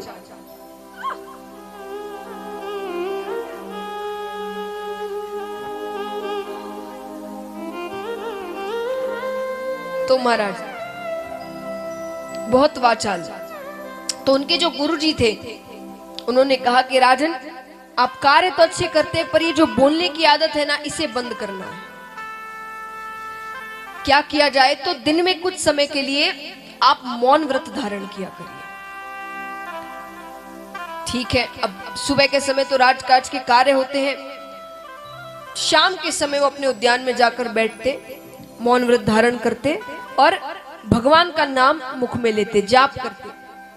एक दिन एक ऋषि का वहां से जाना हुआ। ऋषि ने राजा को दूर से देखा, उनके पास गए, उन्हें प्रणाम किया। तो प्रणाम किया तो राजा ने सर हिलाया। अब वो बोल नहीं सकते कुछ, सर हिलाया। तो अब ऋषि ने इसका गलत मतलब निकाल लिया। उन्हें लगा कि राजा में अहंकार आ गया है, तो मुझे सर हिलाकर कह रहे कि ठीक है आप जाइए, मैं बाद में आता हूं, बाद में बात करेंगे, अभी जाइए। उन्हें क्रोध आ गया। उन्होंने कहा कि जिस हाथी के सर तरह तुम सर हिला रहे हो ना, मैं श्राप देता हूं, तुम उसी योनि में प्रवेश कर। जब मौन व्रत खत्म होता है तब राजा सच्चाई बताते हैं, माफी मांगते हैं कि मैं तो गुरु ने जो मुझे आदेश दिया उसका पालन कर रहा था, मौन व्रत धारण में था, आपने मुझे श्राप दे दिया। ऋषि ने कहा अब श्राप को नहीं टाल सकते, पर तुम्हारी मदद करने, तुम्हारा उद्धार करने भगवान आएंगे, तुम्हें अपने धाम लेकर जाएंगे। इसीलिए इन दोनों को ऐसी गति प्राप्त हुई। अब राजा परीक्षित कहते हैं कि मुझे समुद्र मंथन के बारे में बताइए, समुद्र मंथन कैसे हुआ, क्यों हुआ? एक बार इंद्र रास्ते से कहीं जा रहे थे, रास्ते में उनकी भेंट दुर्वासा ऋषि से हुई। दुर्वासा ऋषि ने अपने गले की माला उतारकर इंद्र को पहना दी। उनके सामने तो इंद्र ने पहन ली। उनके जाने के बाद माला उतारकर हाथी के सूंड पर फेंक दी। हाथी के सूंड से वो उसके पैरों में गिर गई, उसे कुचलकर हाथी चला गया। कल मैंने जो कहा था, खुदा जब हुस्न देता है तो नजाकत आ ही जाती है, पद प्रतिष्ठा धन इत्यादि देता है तो अहंकार हो ही जाता है। इंद्र तो चले जाते हैं। अब उसी रास्ते से दुर्वासा ऋषि फिर से जा रहे थे। उन्होंने अपनी माला पहचानी। उन्होंने वहीं खड़े खड़े कहा कि जिस इंद्र लोक का, इंद्र आसन का, 3 लोक 14 भुवन का तुम्हें इतना अहंकार है ना, मैं श्राप देता हूं तुमसे छीन लिया जाए। अब शुक्राचार्य जी दैत्यों के गुरु, वो तो इसी ताक में रहते हैं। उन्होंने दैत्यों से कहा कि अभी देवता श्रापित है, तुम आक्रमण कर दो। दैत्यों ने आक्रमण किया, इंद्र से 3 लोक 14 भुवन छीन लिया। ठाकुर जी के पास जाते हैं महाराज, जो देवता है वो गलती करते हैं और भगवान के पास जाते हैं। भगवान ने कहा पहले गलती करो और फिर मेरे पास आओ, लेकिन अब कुछ कर भी नहीं सकते क्योंकि जो इंद्र है वो श्रापित है, हम जीत नहीं सकते। तो क्या किया जाए? बोले समुद्र मंथन करते हैं, उसमें से अमृत निकलेगा, वो अमृत मैं देवताओं को पिला दूंगा, फिर तुम युद्ध करना। दैत्यों से जाकर कहो कि हमें संधि कर लेनी है, दोस्ती करनी है। दोस्ती की बात आई तब तो कोई दैत्य माना नहीं, पर जब समुद्र मंथन की बात आई तो मान गए। क्यों? क्योंकि समुद्र मंथन ना तो अकेले दैत्य कर सकते हैं ना अकेले देवता कर सकते हैं, दोनों को मिलना ही पड़ेगा समुद्र मंथन की। शुक्राचार्य जी मान जाते हैं। अब मद्राचल पर्वत को बीच में रखा गया, बासुकी नाग को रस्सा बनाया गया। मंथन आरंभ करने वाले होते हैं कि मद्राचल पर्वत डूबने लगता है, तब भगवान ने कच्छप अवतार ग्रहण किया और मद्राचल पर्वत को अपनी पीठ पर रखा। अब ठाकुर जी कहते देवताओं से कि एक काम करना, तुम जिद करना कि हमें मुख की तरफ खड़े रहना है। नाग है, नाग के मुख की तरफ खड़े रहना है। अब दैत्य मूर्ख है, उन्हें लगा कि जरूर मुख के सामने कोई लोभ है, इसलिए ये विष्णु मुख के सामने खड़े रहने को कह रहा है। तो दैत्यों ने कहा अभी हम राजा हैं, हम मुख के सामने खड़े रहेंगे। ठाकुर जी ने कहा बात तो सही है, राजा तो ठीक है, हम पीछे चले जाते हैं। देवता पीछे हो गए, दैत्य मुख के सामने हो गए। मंथन शुरू होता है तो सबसे पहले नाग के मुख से विष ही निकलता है। उस विष से ही कितने दैत्य वहीं के वहीं मारे जाते हैं। बाकी समझते हैं तो दूर हट जाते हैं। अब विष बच जाता है, उसका क्या किया जाए? अब देखिए महाराज, जो भी चीजें निकल रही है उस सबको इस्तेमाल में लेना पड़ेगा, कोई समुद्र में वापस नहीं जा सकती। तो विष का इस्तेमाल कैसे करें? तो देवता जो महादेव जी के पास जाते हैं, महादेव जी मान जाते हैं विष पीने के लिए। पार्वती माता ने कहा कि देवता बड़े चतुर हैं, अच्छी चीजें जो निकलेगी सब खुद रख लेंगे, विष आपको दे रहे हैं। अरे विष पीने से आपकी मृत्यु हो गई तो? महादेव जी ने कहा कि मृत्यु हो भी गई तो अगर समाज कल्याण के लिए मृत्यु हो जाए तो क्या दिक्कत है, अच्छी बात है, मेरा जीवन कोई काम आएगा। पार्वती माता समझ गई, इस तरीके से तो ये समझने वाले नहीं है। माता ने कहा एक बात बताइए, आपके इस शरीर में मेरा स्थान कहाँ है, मैं कहाँ रहती हूं?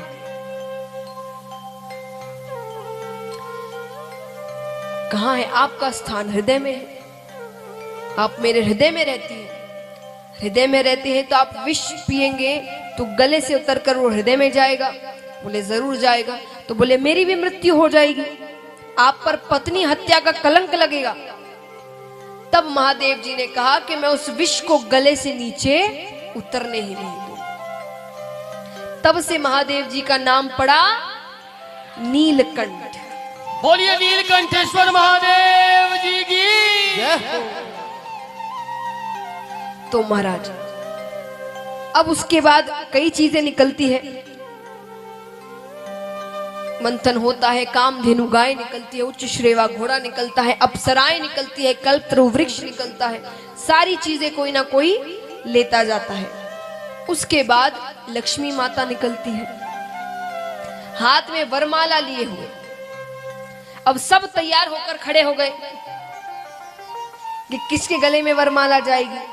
देवता खड़े हैं, दैत्य खड़े हैं, कई ऋषिगण भी खड़े हैं। अब सबसे पहले लक्ष्मी माता दैत्यों के पास से जाती है, ये तो मूर्ख है, चली जाती है। देवताओं के पास जाती है, ज्ञानी है पर बहुत अहंकार है, अहंकारी है बहुत, अभिमानी है बहुत, चली जाती है। ऋषिगणों के पास आती है, ज्ञानी भी है, अहंकारी भी नहीं है, पर बहुत क्रोधी है, क्रोध बहुत जल्दी आता है, उनके सामने से भी चली जाती है। फिर आते हैं ठाकुर जी, ज्ञानी भी है, अहंकारी भी नहीं है, क्रोध भी नहीं आता है, सारे गुण हैं इनमें। महाराज कहते हैं, कई बार हम कहते हैं ना कि विद्या बहुत जरूरी है। कोई बच्चा है स्कूल में टॉप कर रहा है, कॉलेज में टॉप कर रहा है, पर उसमें अपने उस ज्ञान का अहंकार है तो वो ज्ञान कोई काम का नहीं। कोई कलाकार है, उसे अपनी कला का अगर अहंकार हो तो वो कला कोई काम की नहीं। कोई बहुत सुंदर है, उसे अपनी सुंदरता का अहंकार हो तो वो सुंदरता कोई काम की नहीं। कोई गुणी हो तो उसे अपने गुणों का अहंकार हो तो वो गुण कोई काम के नहीं। कहते हैं विद्या ददाति विनयम, विद्या वही अच्छी जो विनय प्रदान करे। जो अहंकारी बना दे वो विद्या कोई काम की नहीं। तो विद्या ददाति विनयम विनयाति पात्रतम, विनय होगा तो हम अच्छे पात्र बनेंगे, अच्छे मनुष्य बनेंगे, अच्छे इंसान बनेंगे। तो विद्या ददाति विनयम विनयाति पात्रतम, पात्रादि धनम, अच्छे पात्र होंगे, हम में अहंकार नहीं होगा, अच्छी वाणी बोलेंगे, विवेक से काम करेंगे तो धन अपने आप आएगा। उसके लिए फिर आपको जबरदस्ती की कोशिश नहीं करनी पड़ेगी। तो पात्रादि धनम धनादि धर्मम, जिसके पास धन होगा वो धर्म के कार्य करेंगे। अब धर्म के कार्य भी होते तो ऐसा थोड़ी इसमें खर्चा नहीं होता, खर्चा तो होता है, पैसे तो लगते हैं, पर ये पैसे अच्छे कार्यों में लग रहे हैं। तो धनादि धर्मम धर्मादि जयम, और धर्म के कार्य करोगे और तुम्हारी जय जयकार ना हो ये हो ही नहीं सकता।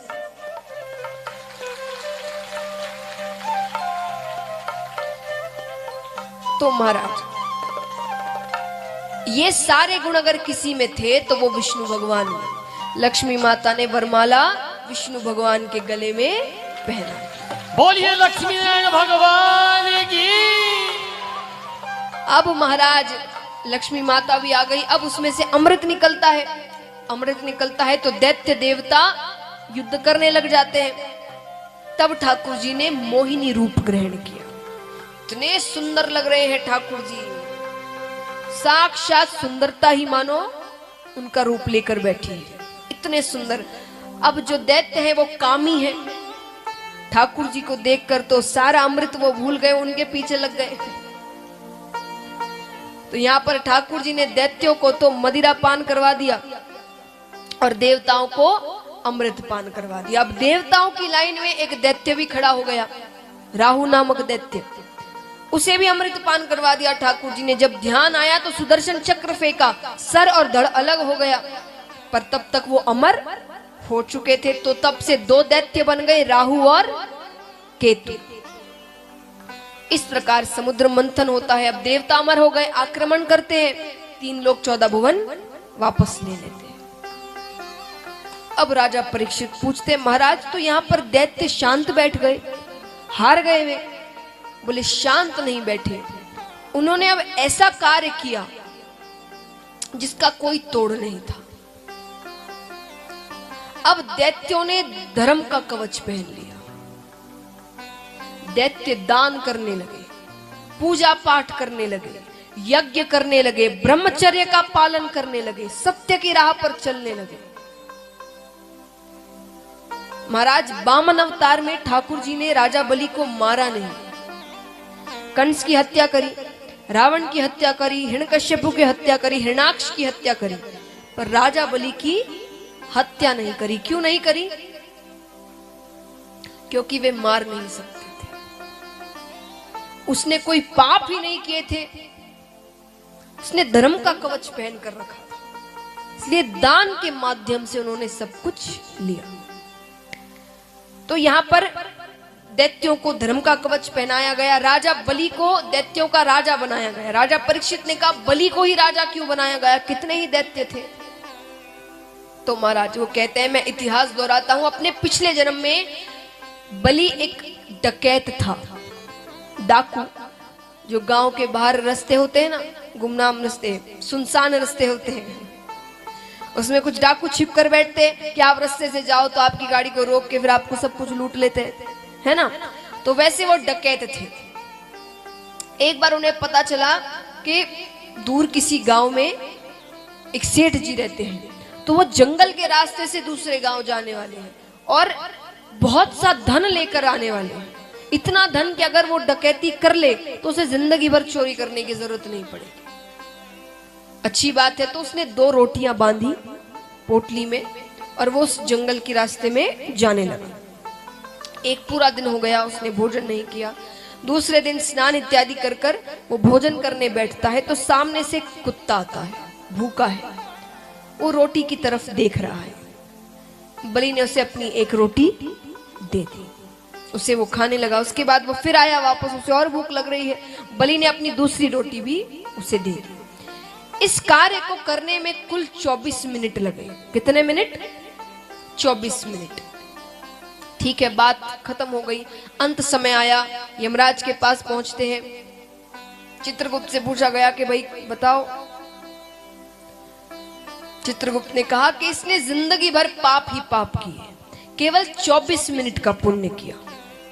एक भूखे कुत्ते को इसने भोजन करवाया था। अच्छी बात है। यमराज ने कहा कि पहले पुण्य भोगना चाहते हो कि पाप? शुक्राचार्य जी वहां से जा रहे थे। शुक्राचार्य जी ने कहा कह दो पुण्य। उसने कहा पुण्य भोगना चाहता हूं। क्या करना चाहते हो? शुक्राचार्य जी ने कहा कहो इंद्रासन पर बैठना चाहता हूं। उसने कहा इंद्रासन पर बैठना चाहता हूं। इंद्र को समझाया गया कि 24 मिनट की बात है, बस 24 मिनट बैठाकर इसे वापस फिर नरकलोक ही लेकर जाना है। फिर तो कितने वर्ष रहेगा नरकलोक में पता नहीं, इतने पाप किए इसने। अच्छी बात है। अब इंद्रासन पर बैठने से पहले शुक्राचार्य जी ने बलि के कानों में कुछ कहा। बलि ने कहा ठीक है, मैं वैसे ही करूंगा। इंद्रासन पर बैठते ही बुद्धि भ्रष्ट हो जाती है, सब भूल जाता है। अप्सराओं से कहता है नृत्य करके दिखाओ। पकवान मंगाए जाते हैं, भोजन कर रहा है। शुक्राचार्य जी ने कहा क्या करने को भेजा था और क्या कर रहा है? नीचे एक छोटा सा पत्थर रखा था, शुक्राचार्य जी ने उठाया और खींचकर उसके सर पर फेंक कर मारा। चोट लगी, ध्यान आया मुझे क्या करना था। ये जो दुख, विपत्ति, संकट, ये चीजें जो आती है ना हमारे पास महाराज, ये ठाकुर जी पत्थर फेंक कर मारते हैं समझाने के लिए कि तुम्हें क्या करना है, मैंने तुम्हें क्या करने को भेजा है, तुम क्या कर रहे हो।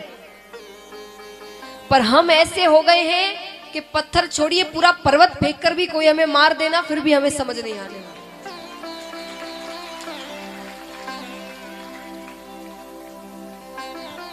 पर राजा बलि उस इतने से पत्थर से समझ गए। उन्हें याद आया मुझे क्या करना था। उन्होंने कहा गुरुजी तुरंत इधर आइए। शुक्राचार्य जी आते हैं, हाथ में जल दीजिए, जल देते हैं। फिर सब देवी देवता वहां खड़े थे। उनसे कहा कि अभी ये 3 लोक 14 भुवन, इनका मालिक मैं हूं। बोले हाँ 10 मिनट के लिए तो तुम ही हो। तो बोले ठीक है, ये 3 लोक 14 भुवन मैं अपने गुरु जी को दान में देता हूं।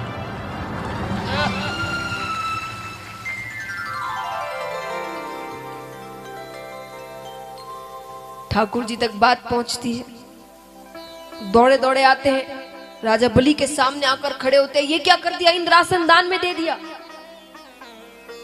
जो हो गया वो हो गया, कुछ कर नहीं सकते। यमराज ने कहा चलो नरकलोक। राजा बलि ने कहा कैसा नरकलोक? जिसने भगवान के साक्षात दर्शन कर लिए हो वो नरकलोक जाता है क्या? ठाकुर जी ने कहा ये है गुरु की महिमा। गुरु वो ही अच्छा जो आपको भगवान से मिला है, वो सच्चे गुरु है। तो महाराज इसीलिए बलि को दैत्यों का राजा बनाया गया। आइए अब यहां पर धर्म का कवच पहन लेते हैं। सब दैत्य आक्रमण करते हैं तो 3 लोक 14 भुवन ले लेते हैं। अब यहां पर 3 लोक 14 भुवन राजा बलि के पास है। राजा बलि के पास है। अब राजा परीक्षित ने कहा तो क्या देवता चुप बैठ गए? बोले नहीं। अदिति माता, देवताओं की माता, उन्होंने ठाकुर जी से प्रार्थना करी कि आप मेरे पुत्रों को उनका आसन वापस दिलवाइए।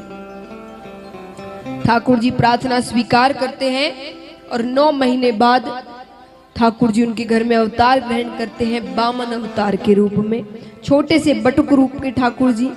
इसीलिए उनकी कोई बाल लीलाएं नहीं है वामन अवतार में, क्योंकि वो जन्म ही छोटे से रूप में बटुक अवतार में लेते हैं और वहीं से लीला आरंभ करते हैं। अब यहाँ पर सबने उन्हें कुछ ना कुछ प्रदान किया। धरती माता ने कुछ दिया, अदिति माता ने कुछ दिया, कुबेर जी ने कुछ दिया, हाथ में एक भिक्षा पात्र, छाता, एक पलाश का दंड, धोती, ये सब लेकर अब यहाँ पर राजा बलि एक बहुत बड़ा यज्ञ करवा रहे हैं। यज्ञ करवा रहे हैं, यज्ञ से पहले ही उन्होंने बहुत सा दान कर दिया था। यज्ञ यहाँ आरंभ हो जाता है। अब यज्ञ आरंभ हुआ, उसके बाद ठाकुर जी का आना होता है। अब यहाँ ठाकुर जी आ रहे हैं और ठाकुर जी को देखते ही सब अपने आप सर झुका ले, ऐसा तेज चेहरे पर मानो साक्षात सूर्य नारायण भगवान आ गए। महाराज एक बात सुनिए, कभी भी ऐसा हो आपके साथ, किसी को देखकर, किसी के चेहरे के तेज को देखकर अपने आप आपका सर झुक जाए या हाथ जुड़ जाए, समझ लेना उसमें कोई ना कोई भगवान का अंश है। और आज वही रूप ठाकुर जी को सब देखकर, छोटे से ठाकुर जी एक बच्चे को देखकर, छोटे छोटे बच्चे हैं हमारे सामने, वैसे ही ठाकुर जी थे, लेकिन अपने आप उनको देखकर सब हाथ जोड़ ले। अब यहाँ पर ठाकुर जी आते हैं और आवाज लगाते हैं दान के लिए, दान के लिए आवाज लगाते हैं। तो राजा बलि उठते हैं। शुक्राचार्य जी ने कहा नहीं, बहुत दान हो गया, अब जो दान करना है यज्ञ के बाद करना, बैठ जाओ, यज्ञ आरंभ करना है। राजा बैठ जाते हैं। राजा बैठ गए, ये ठाकुर जी ने देख लिया। तब ठाकुर जी राजा को आवाज लगा रहे हैं, अपने पास बुला रहे हैं। कैसे?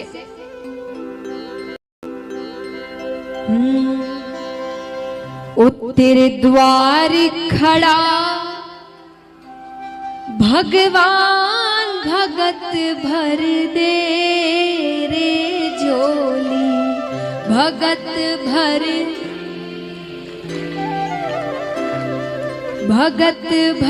दे रे झोली, भगत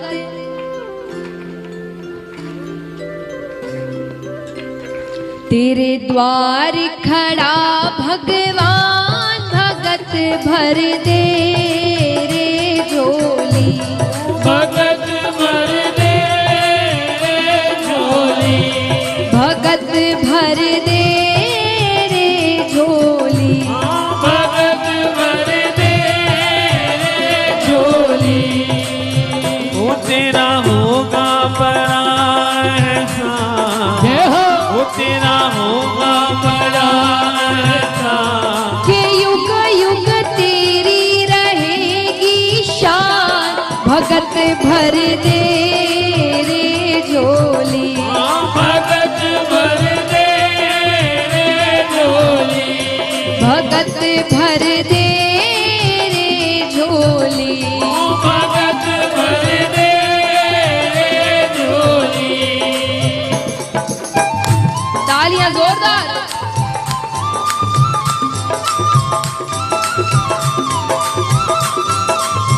हरि बोल।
ठाकुर जी क्या कहते हैं? डोल उठी है सारी धरती देख ले, डोला गगन है सारा। डोल उठी है सारी धरती देख ले, डोला गगन है सारा। डोल उठी है सारी धरती देख ले, डोला गगन है सारा। डोल उठी है सारी धरती देख ले, डोला गगन है सारा। भीख मांगने आया तेरे दर, जगत का पालन हारा रे, जगत का पालनहारा। मैं आज तेरा मेहमान, मैं आज तेरा मेहमान। समझ रे मुझको जरा पहचान, भगत भर दे रे झोली। भगत भर दे रे झोली।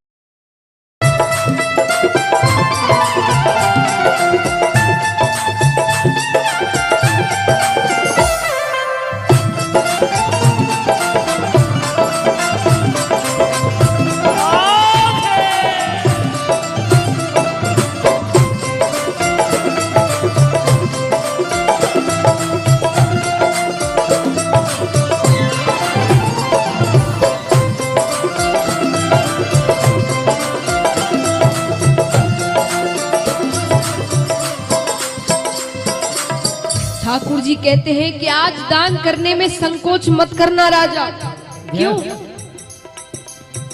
आज लुटा तेरे सर बस अपना, मान ले कहना मेरा। आज लुटा तेरे सर बस अपना, मान ले कहना मेरा। आज लुटा तेरे सर बस अपना, मान ले कहना मेरा। आज लुटा तेरे सर बस अपना, मान ले कहना मेरा। मिट जाएगा पल में तेरा, जन्म जन्म का फेरा रे, जन्म जन्म का फेरा। तू छोड़ सकल अभिमान, तू छोड़ सकल अभिमान। अमर कर ले रे तू अपना दान, भगत भर दे रे झोली। भगत भर दे रे झोली, भगत भर दे रे झोली। भगत भर दे रे झोली। वो तेरा होगा बड़ा एहसान, वो तेरा होगा बड़ा एहसान। ये युग युग तेरी रहेगी शान, भगत भर दे रे झोली। भगत भर दे रे झोली। ओ तेरे द्वार खड़ा भगवान, भगत भर दे रे झोली। भगत भर दे रे झोली। भगत भर दे रे झोली। भगत भर दे रे झोली। भगत भर दे